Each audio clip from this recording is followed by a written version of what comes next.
السلام علیکم ناظرین، میرے اس چینل پر روز صحیح بخاری کی حدیث بیان کی جاتی ہے۔ آج کا موضوع غسل کا بیان۔ غسل کے بیان کا باب نمبر 1، 2، 3، 4، 5 اور 6۔ حدیث نمبر 185، 186، 187، 188، 199، 190، 191، 192 اور 193 بیان کی جائے گی، جس میں بتایا جائے گا غسل کرنے سے پہلے وضو کرنا مسنون ہے اور خامد کا اپنی بیوی کے ہمراہ نہانا درست ہے۔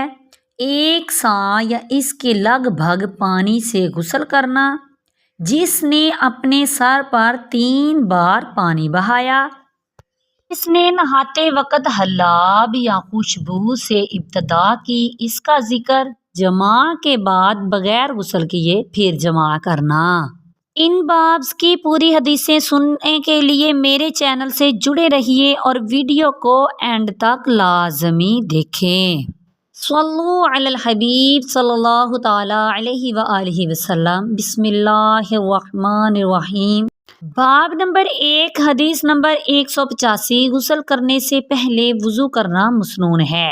ام المؤمنین عائشہ صدیقہ رضی اللہ عنہا سے روایت ہے، نبی کریم صلی اللہ تعالی علیہ وآلہ وسلم جب جنابت کا غسل فرماتے تو پہلے اپنے دونوں ہاتھ دھوتے، پھر وضو فرماتے جس طرح نماز کے لیے وضو فرماتے تھے، پھر اپنی انگلیاں پانی میں داخل کرتے اور ان سے بالوں کی جڑوں میں خلال کرتے، پھر اپنے سر پر 3 چلو لپیں پانی اپنے دونوں ہاتھوں سے ڈالتے، پھر اپنے تمام بدن پر پانی بہا لیتے۔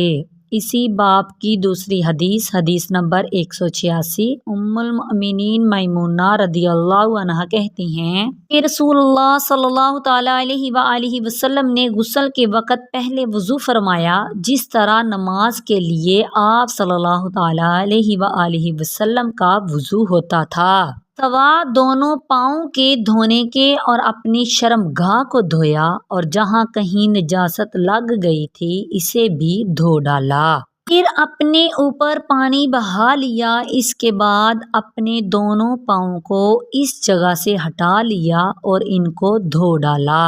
یہ طریقہ آپ صلی اللہ تعالی علیہ وآلہ وسلم کا غسل جنابت کا تھا۔ باب نمبر 2، حدیث نمبر 187۔ خامد کا اپنی بیوی کے ہمراہ نہانا درست ہے۔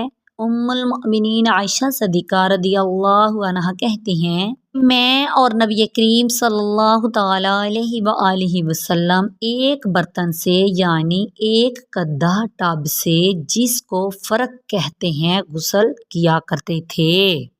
باب نمبر 3، حدیث نمبر 188۔ 1 سا یا اس کے لگ بھگ پانی سے غسل کرنا۔ ام المؤمنین عائشہ صدیقہ رضی اللہ عنہا سے رسول اللہ صلی اللہ تعالی علیہ وآلہ وسلم کے غسل کی کیفیت پوچھی گئی تو انہوں نے 1 سا کے قریب پانی کا برتن منگوایا اور اس سے غسل کیا اور اپنے سر پر پانی بہایا، اور ام المؤمنین کے اور پوچھنے والے کے درمیان موٹا پردہ حائل تھا۔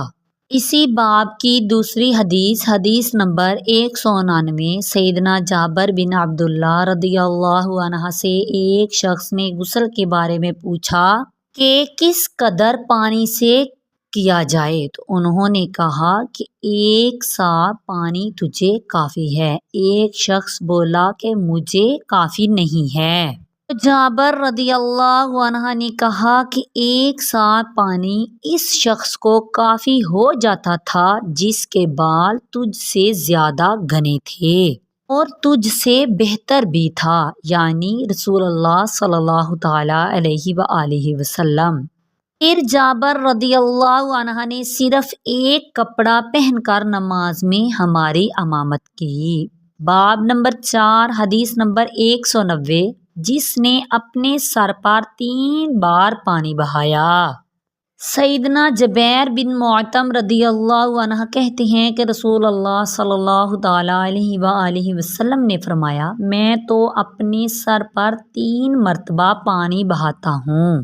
اور یہ کہہ کر آپ صلی اللہ تعالیٰ علیہ وآلہ وسلم نے اپنے دونوں ہاتھوں سے اشارہ کیا۔ باب نمبر 5، حدیث نمبر 191، جس نے نہاتے وقت حلاب یا خوشبو سے ابتدا کی، اس کا ذکر۔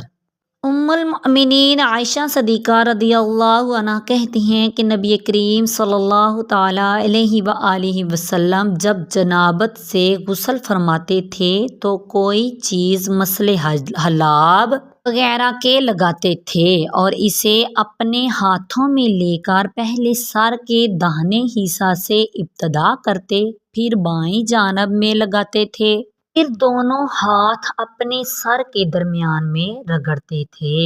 باب نمبر 6، حدیث نمبر 192، جماع کے بعد بغیر غسل کیے پھر جماع کرنا۔ ام المؤمنین عائشہ صدیقہ رضی اللہ عنہ کہتی ہیں کہ میں رسول اللہ صلی اللہ تعالیٰ علیہ وآلہ وسلم کو خوشبو لگاتی تھی، پھر آپ صلی اللہ تعالیٰ علیہ وآلہ وسلم اپنی سب بیویوں کے پاس جاتے، یعنی وظیفہ زوجیت فرماتے، پھر دوسرے دن احرام باندھتے ہوئے خوشبو جھاڑ دیتے تھے۔ اسی باب کی دوسری حدیث، حدیث نمبر 193، سیدنا انس رضی اللہ عنہ کہتے ہیں کہ نبی کریم صلی اللہ تعالیٰ علیہ وآلہ وسلم اپنی تمام بیویوں کے پاس ایک ہی ساعت کے اندر رات اور دن میں دورہ کر لیتے تھے، اور وہ 11 تھی، اور ایک روایت میں ہے کہ 9 عورتیں تھیں۔ تو انس رضی اللہ عنہ سے پوچھا گیا کہ آپ صلی اللہ تعالیٰ علیہ وآلہ وسلم ان سب کی طاقت رکھتے تھے؟ وہ بولے کہ ہاں، بلکہ ہم آپس میں کہا کرتے تھے، آپ صلی اللہ تعالیٰ علیہ وآلہ وسلم کو 30 مردوں کی طاقت دی گئی ہے۔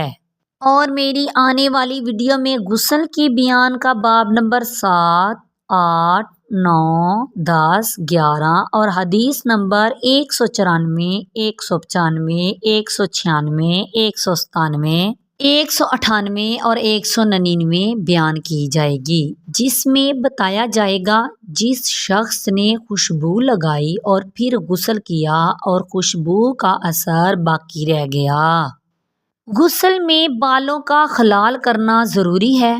جس کو مسجد میں داخل ہونے کے بعد یاد آئے کہ جنبی ہے تو وہ فوراً مسجد سے نکل جائے اور تیمم نہ کرے۔ اس شخص نے ایک گوشہ میں بحالت تنہائی برہنہ ہو کر غسل کیا۔ لوگوں کے سامنے نہانے کی حالت میں پردہ کرنا۔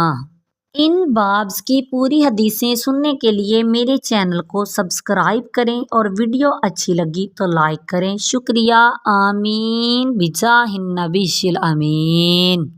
صلو علی الحبیب صلی اللہ تعالیٰ علیہ وآلہ وسلم۔